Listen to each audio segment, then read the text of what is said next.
Assalamualaikum warahmatullahi wabarakatuh. Kembali lagi bersama saya di channel yang membahas sekitar pertanian dan perkebunan, terutama pohon durian ya teman-teman ya. Kita masih membahas pohon durian. Nah, di kesempatan kali ini saya hanya ingin berbagi saja bahwa saya juga melakukan potong pucuk ya, potong pucuk di kebun saya. Ini di bibit yang dongkelan ya teman-teman ya. Yang dongkelan sudah kita tanam 6 bulan yang lalu dan mungkin teman-teman sudah tahu proses dari awalnya, dan ini saat ini kita lakukan potong pucuk terhadap pohon durian yang sudah sebesar ini ya teman-teman ya.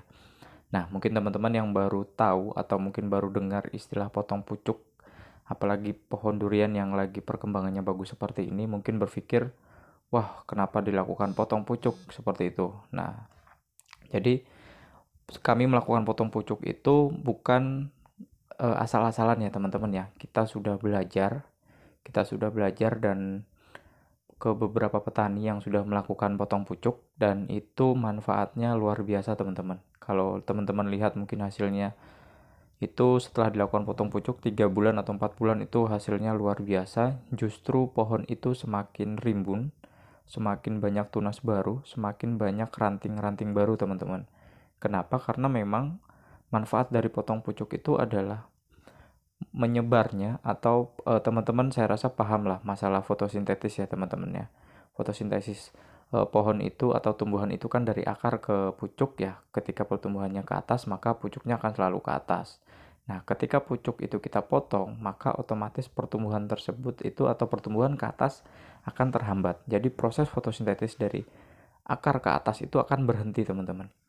Akan kembali lagi ke bawah, dan nutrisi-nutrisi yang didapat dari tanaman itu atau dari pohon tersebut akan menyebar atau akan turun kembali ke batang-batang utama atau ranting-ranting ya. Kita sebutnya batang primer dan batang sekunder. Jadi manfaat utamanya potong pucuk itu adalah untuk mempercepat proses pembesaran ya. Proses pembesaran batang-batang sekunder dan batang-batang primer teman-teman. Nah, jadi kita harap pohon durian kita yang kita potong pucuk itu akan cepat besar ya, cepat besar untuk batang-batangnya dan pohon utamanya teman-teman. Nah, sehingga ketika pohon itu besar, maka pohon itu akan kuat, dan ketika sudah memasuki umur untuk vegetatif atau umur untuk pembuahan, itu sudah sangat layak atau sangat kuat untuk dilakukan pembuahan. Seperti itu teman-teman. Nah, jadi kita melakukan potong pucuk ini tidak sembarangan ya teman-teman ya. Kita sudah belajar dari buku-buku pertanian, kemudian kita belajar dari Google, kemudian kita juga belajar dari petani-petani atau pekebun durian yang sebelumnya sudah melakukan potong pucuk dan hasilnya luar biasa.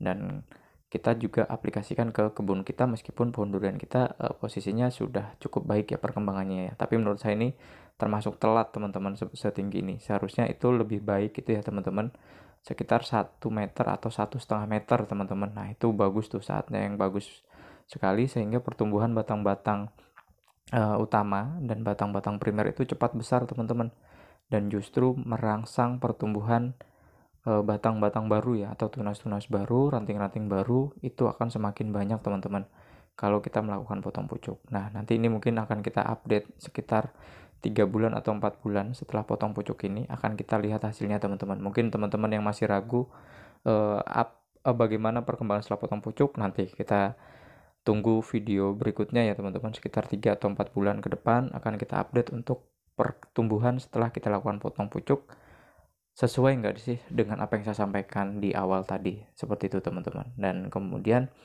manfaat yang kedua untuk potong pucuk itu adalah membuat pohon durian kita itu pertumbuhannya tidak tinggi ya teman-teman ya. Jadi seperti yang saya sampaikan di awal, bahwa prosesnya akan justru memperlambat pertumbuhan ke atas, tapi akan merangsang pertumbuhan ke samping ya teman-teman ya. Jadi mungkin lebih ke batang-batang utama, kemudian batang-batang sekunder ya teman-teman ya. Batang-batang utama semakin besar, batang sekunder semakin besar, dan justru memunculkan batang-batang baru yang nantinya akan menjadi batang-batang sekunder ya. Semakin banyak batang, semakin banyak ranting atau batang sekunder, otomatis semakin banyak juga kemungkinan pohon durian kita tersebut nanti akan dibuahi ya teman-teman ya. Jadi kalau untuk mungkin kita bisa bilang pertanian zaman sekarang dengan zaman dulu itu pohon durian itu sangat beda ya. Dulu pohon durian itu tinggi-tinggi semua teman-teman. Nah sekarang pohon durian itu sudah pendek-pendek karena yang pertama itu sudah melalui proses okulasi, sambung pucuk dan lain sebagainya, dan proses perawatannya juga. Nah ini salah satunya, salah satu faktor kenapa pohon-pohon durian itu banyak yang tumbuh pendek seperti itu. Jadi kita melakukannya salah satunya dengan ini ya. Saya tidak ragu lagi untuk melakukan potong pucuk ini karena memang kita sudah mendapatkan informasi dan ilmunya langsung dari petani yang sudah melakukan ini, dan saya lihat hasilnya luar biasa teman-teman ya. Mungkin saya tidak bisa sebutkan nama beliau, tapi saya salah satunya belajar dari beliau, dan ini sudah luar biasa dan saya tidak ragu lagi untuk melakukan ini. Nah, kita harapkan nanti pohon durian ini, kita lihat ya teman-teman ya, pohon durian kita memang rantingnya sudah banyak teman-teman, tapi belum rimbun sekali. Kalau menurut saya masih kurang nih ya teman-teman ya.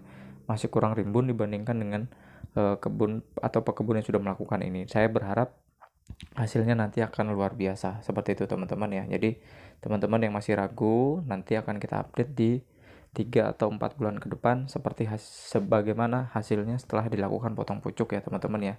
Jadi mungkin teman-teman bisa mencari referensi lain, informasi-informasi di Google dan lain sebagainya untuk meyakinkan bahwa potong pucuk itu bagus ya untuk pertumbuhan penurunan kita. Mungkin di kesempatan kali ini hanya sekian yang bisa saya sampaikan. Kalau ada pertanyaan, tinggalkan komentar dan jangan lupa like, subscribe, dan selalu dukung channel kita. Sekian, wassalamualaikum warahmatullahi wabarakatuh.